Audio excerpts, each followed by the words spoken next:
हरे कृष्णा। गतांग से आगे का हम अब श्रवण करेंगे। जब ब्राह्मण देवता का हृदय इस भाव से भर गया, तब हृदयेश्वर भक्त वांछा कल्पतरु भगवान तुरंत एक विद्यार्थी के रूप में घोड़े पर सवार होकर ब्राह्मण के घर उनकी धर्मपत्नी के पास पहुँचे और मिठाई का एक थाल ले करके भेंट के रूप में धर्मपत्नी उन गुरु माता को देने लगे। कहा, गुरुजी कहाँ है माता? तब ब्राह्मण पत्नी ने कहा, यहाँ से 1 मील दूर पर एक तालाब है।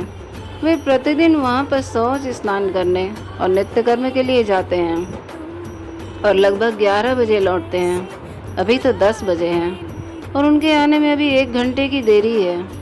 पर आप कौन हैं और ये मिठाई किस लिए लाए हैं? तब भगवान विद्यार्थी रूप में जो थे बोले, मैं पंडित जी का शिष्य हूँ और उनके लिए मैं लेकर आया हूँ। तो ब्राह्मण पत्नी ने कहा कि पंडित जी तो ना तो किसी को शिष्य बनाते हैं और ना ही किसी की दी हुई वस्तु को लेते हैं। मुझको भी उन्होंने कभी नहीं बताया कि उनका कोई शिष्य है। इस वस्तु को मैं स्वीकार नहीं कर सकती, इसलिए मैं किसी की दी हुई कोई भी वस्तु नहीं ले सकती, क्योंकि पंडित जी की आज्ञा नहीं है। आप इसे ले जाइए। तब भगवान ने कहा कि आप जैसा कहती हैं वैसा ही है, मैं भी मानता हूँ, पर मैं किसी के भी शिष्य नहीं बनाता, वो भी मैं जानता हूँ। यह बात सही है और मुझको छोड़कर उन्होंने ना तो किसी को शिष्य बनाया है और ना बनाएंगे।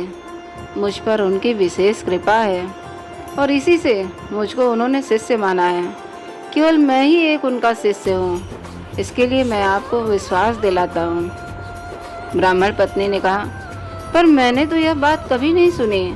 उन्होंने आपको शिष्य बनाया, मैं तो जानती हूँ उन्होंने किसी को शिष्य बनाया ही नहीं है।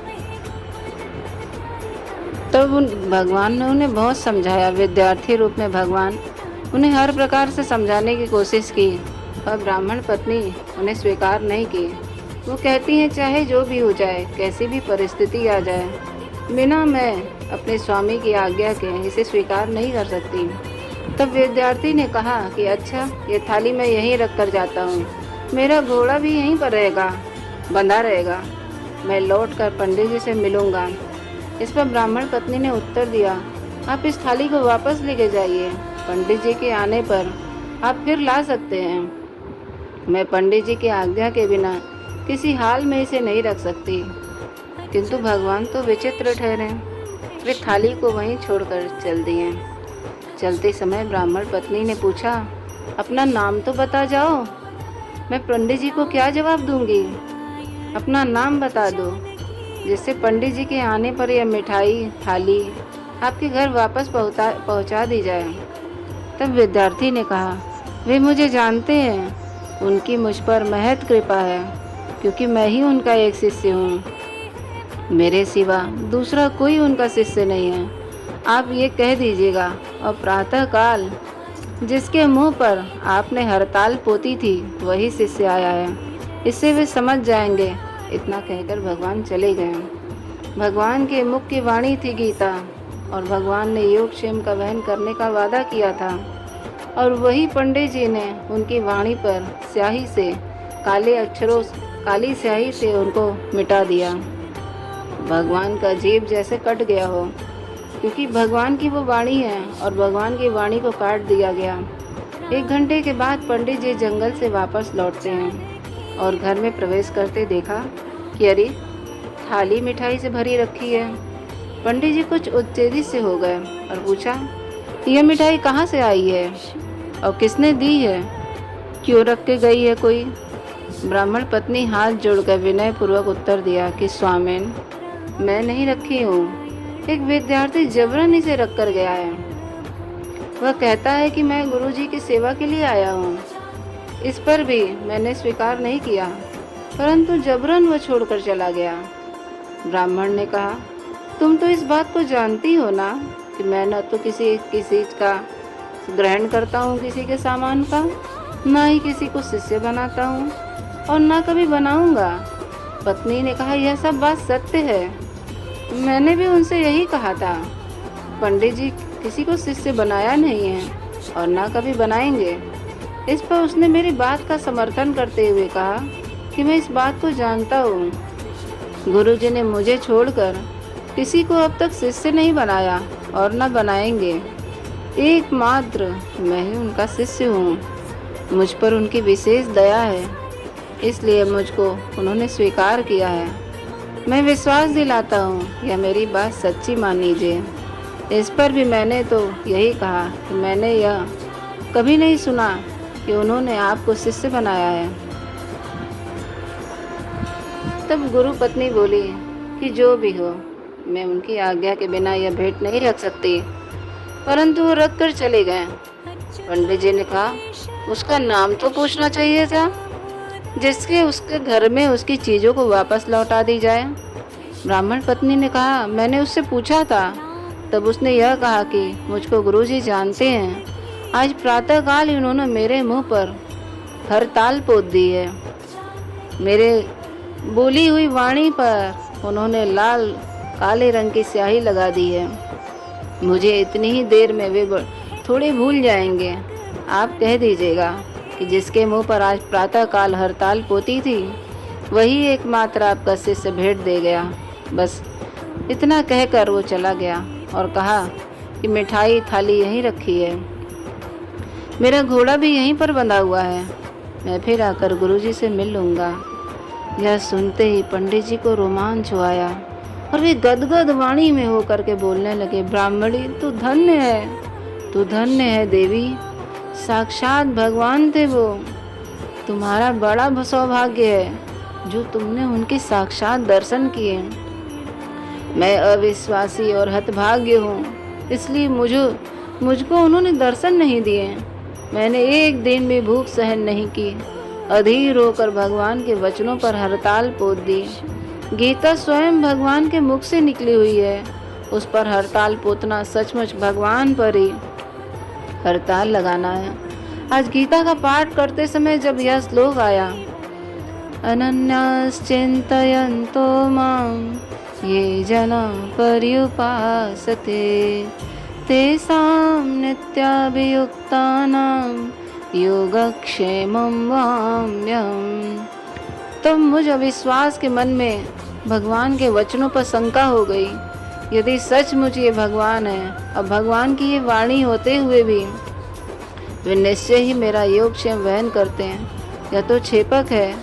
यह सोचकर मैंने उस पर हड़ताल पोत दी। मैं बड़ा ही नीच, पापी और अविश्वासी हूँ। मेरे हृदय में यदि तनिक भी धैर्य होता तो मैं ऐसा नीच काम कभी न करता। वे परम दयालु, परम भगवान, वो सदा सबके योगक्षेम चला ही रहे हैं। सब कुछ समाप्त होने के साथ ही आ ही पहुँचे। हड़ताल लगाने के अपराध के कारण मैं उनके दर्शन से वंचित रह गया। तुम शुद्ध और अनन्य भक्ता हो तथा पतिव्रता हो, इसलिए तुम्हें भगवान ने दर्शन दे गए। अब तो जब तक वे नहीं आएंगे तब तक मुझे चैन नहीं है। इसके बाद उनकी दृष्टि बाहर की ओर गई तो क्या देखते हैं, घोड़े पर भार लदा हुआ है। उन्होंने तुरंत जाकर भार उतारा और उसे अंदर लाकर देखने लगे।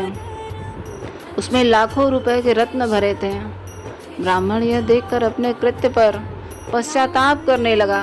वे पुनः गदगद हो गए और प्रेम में तन्मय होकर भागवत का यह श्लोक गाने लगे। अहो बकीयं स्तनकालकूटं जिंघासया पायदप साध्वी लेभे गतिं दात्युचितां ततोऽन्यं किं वा दयालु शरणं व्रजेम। आश्चर्य की बात है कि पापनी पूतना ने जिन श्री कृष्ण को मारने की इच्छा से उन्हें स्तनों में लगाया हुआ हलाहल विष पिलाया था, वह भी माता की योग्य उत्तम गति को प्राप्त हुई। फिर उन भगवान को छोड़कर हम कैसी दयालु शरण में किसी और के जाएं। धिक्कार है मुझे कि मैंने ऐसे दीन बंधु, पतित पावन, सबका धारण पोषण करने वाले विशंबर प्रभु पर मैंने झूठा दोष लगाकर अपने को कलंकित किया। मैं तो अर्थ का दास हूँ, यदि मैं सचमुच प्रभु का दास होता तो मुझे भोक्षणानंद की चिंता ही क्यों होती, और क्यों भगवान मुझे संतुष्ट करने के लिए यह रत्न राशि दे जाते। मैं वास्तव में यदि भगवान के तत्व रहस्य को जानता, मेरा उनमें सच्चा प्रेम होता और मेरे मन में अर्थ की कामना न होती, तो वे मुझ पर ये रत्न देकर क्यों बुलाते। यूँ कहते कहते ब्राह्मण आनंद मुग्ध हो गए। बहुत देर होते देखकर ब्राह्मणी ने कहा, भगवान आप प्रसाद ग्रहण कर ले, ये स्वयं भगवान ने ला कर दिए हैं। पंडित जी बोले, जब भगवान ये कह के गए हैं कि हम आएंगे, मैं तब तक उनका इंतजार करूंगा, उनके आने की बाट जोहूंगा, तब प्रसाद पाऊंगा। साया काल हो गया पर भगवान नहीं आए। तब ब्राह्मणी ने फिर कहा, अब तो प्रसाद पा लीजिए। पंडित जी ने कहा, कब मानने वाले थे पंडित जी? उन्होंने फिर वही बात कही, जब तक भगवान नहीं आएंगे तब तक मैं प्रसाद नहीं ग्रहण करूंगा। रात्रि के 10 बज गए, शयन का समय हो गया और भगवान नहीं आए। तब ब्राह्मणी ने पुनः विनय पूर्वक कहा, प्रभु प्रसाद तो पा लीजिए। ब्राह्मण देवता ने फिर भी प्रसाद नहीं पाया और दोनों बिना कुछ खाए ही सो गए। रात के 11 बजे थे। दरवाज़ा खटखटाते हुए किसी ने बड़े ही मधुर स्वर में पुकारा, अरे ओ गुरुवानी जी, गुरुवानी जी, दरवाज़ा तो खोलिए। ब्राह्मण दंपत्ति अभी नींद भी नहीं आई थी। नींद आती भी भला कैसे, वो तो भगवान की वाणी का इंतजार कर रहे थे, उनके आने का इंतजार कर रहे थे। सुमधुर स्वर तथा गुरुवानी जी संबोधन सुनकर ब्राह्मणी चौंक पड़ी और आनंद विहल होकर के बोली, स्वामिन लीजिए, आपके भगवान आ गए हैं। ब्राह्मण ने तुरंत दौड़कर दरवाज़ा खोला और वे भगवान को चरणों पर गिर पड़े। भगवान ने उनको उठाकर अपने हृदय से लगा लिया। उस समय पंडित जी की बड़ी विचित्र दशा थी। उनका शरीर रोमांचित था, नेत्रों में आंसू की धारा बह रही थी, हृदय प्रफुल्लित था और वाणी गदगद थी। फिर भी वे किसी तरह धीरज धरकर बोले, नाथ मैं तो एक अर्ध का दास हूँ। मुझ जैसे पामर पर भी जो आपने इतनी कृपा की है, इसमें आपका परम कृपालु स्वभाव ही हेतु है। यदि मेरे भाव और आचरण को ओर ध्यान दिया जाए तो आपके दर्शन तो दूर रहें, मुझे कहीं नरक में ठौर भी नहीं मिलनी चाहिए। मैंने आप जैसे सर्वथा निर्दोष महापुरुष पर दोष लगाया। मुझ पापी का अर्थकामी नीच कोई शायद ही होगा। मैं तो अर्थ के लिए ही आपको भजता रहा, तभी तो आपने मेरे संतोष के लिए ये रत्न दे गए। मैं बड़ा भारी सकामी हूँ, इसलिए तो मैंने आपको सांसारिक योगक्षेम चलाने वाला ही समझा, नहीं तो मैं पारमार्थिक योगक्षेम की कामना करता। जो निष्काम भाव से केवल मात्र आप पर ही निर्भर है, तो वे इस योगक्षेम पर भी नहीं चाहते, किंतु आप तो बिना उनके चाहे ही उसका योगक्षेम वहन करते हैं। मुझ जैसे अभागे में ऐसी श्रद्धा, प्रेम, विश्वास और निर्भरता कहाँ, जो आप जैसे महापुरुष के हेतु रहित अनन्य शरण होता। भगवान बोले, इसमें तुम्हारा कोई दोष नहीं है, तुम तो मुझ पर ही निर्भर थे। मैंने ही आने में थोड़ा विलंब कर दिया, यह मेरे स्वभाव का दोष है। पर अभी तक तुमने भोजन नहीं किया। पंडित जी ने कहा, जब आप कह के गए थे कि मैं फिर आकर मिलूंगा, तब बिना आपकी आए मैं कैसे भोजन कर लेता। आप भोजन कीजिए, उसके बाद हम लोग भी प्रसाद पाएंगे। भगवान ने कहा, नहीं, चलो हम लोग एक साथ ही भोजन करें। फिर ब्राह्मण पत्नी ने भगवान का संकेत पाकर दोनों को भोजन कराया। ब्राह्मण देवता ने अत्यंत प्रेम विह्वल होकर प्रसाद पाया। भोजन के बाद भगवान बोले, तुम्हारी जो इच्छा हो मांग लो, तुम्हारे लिए कुछ भी दुर्लभ नहीं है। ब्राह्मण ने कहा, जब आप स्वयं ही पधार गए, तब अब मांगने के लिए क्या बाकी रह गया है नाथ। मैं तो यही चाहता हूँ कि अब मेरे मन में योगक्षेम की भी इच्छा न रहे और केवल आप में ही मेरा अनन्य विशुद्ध प्रेम हो। भगवान कहे, तथास्तु, और कहकर भगवान अंतर्ध्यान हो गए। इसके बाद ब्राह्मण पत्नी भी प्रसाद पाया। इधर जब से उन छोटे भाइयों ने अपने ज्येष्ठ भ्राता भगवत भक्त ब्राह्मण को अलग कर दिया था, तब से उत्तरोत्तर नितांत वो दरिद्र होते चले गए और दुखी होते चले गए। उनकी इतनी हीन दशा हो गई, न तो उनको कहीं से कुछ उधार मिलता था, न मांगने पर ही मिलता था। जब उन्होंने सुना कि हमारे भाई इतने धनी हो गए कि उनके द्वार पर सदा याचकों की भीड़ लगी रहती है, तब वे भी अपने भाई के पास गए। परम भक्त पंडित जी ने भाइयों को आया देखकर उन्हें हृदय से लगा लिया और उनकी कुशल क्षेम पूछी। उन्होंने उत्तर में कहा, आप जैसे सज्जन पुरुष से अलग होकर हमें कुशल कहाँ है? हम तो मुंह दिखाने के लायक भी नहीं रहे। फिर भी आप हम लोगों पर दया करके प्रेम से मिलते हैं, यह आपका सौहार्द है। बड़े भाई ने कहा, नहीं नहीं भैया, ऐसा मत कहो, हम तीनों सहोदर भाई हैं। हम लोग कभी अलग थोड़ी थे। यह तो एक होनहार थी। हम लोग जैसे प्रेम में पहले रहा करते थे, अब भी हम वैसे ही रहना चाहिए। संसार में सहोदर भाई के समान अपना हितैषी और प्रेमी कौन है? तुम लोगों को लज्जा या पश्चाताप करने की आवश्यकता नहीं है। पूर्ववत ही प्रेम के तरह ही हम लोग जैसे पहले प्रेम के साथ रहते थे वैसे ही रहेंगे। यह जो कुछ ऐश्वर्य देखते हो ना, इसमें भैया मेरा क्या है? यह सब तो श्री भगवान की विभूति है। जो कोई भी भगवान पर निर्भर हो जाता है, भगवान उसे सब प्रकार से उसका योगक्षेम का वहन करते हैं। जैसे बालक अपने माता पिता पर निर्भर होकर निश्चिंत विचरता है, और माता पिता ही सब प्रकार से उसका पालन पोषण करते हैं, उसी प्रकार नन्ही नहीं तो उससे भी बढ़कर भगवान अपने आश्रित का पालन पोषण और संरक्षण करते हैं। यही क्या, वे तो अपने आप को भी उसके समर्पण कर देते हैं।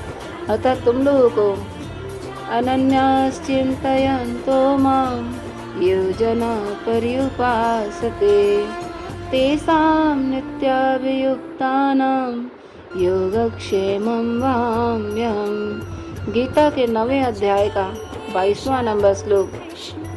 इस श्लोक में कही हुई बात पर विश्वास करके नित्य निरंतर भगवान का ही चिंतन करना चाहिए तथा अर्थ और भाव को समझकर नित्य गीता का अध्ययन अध्यापन करना चाहिए।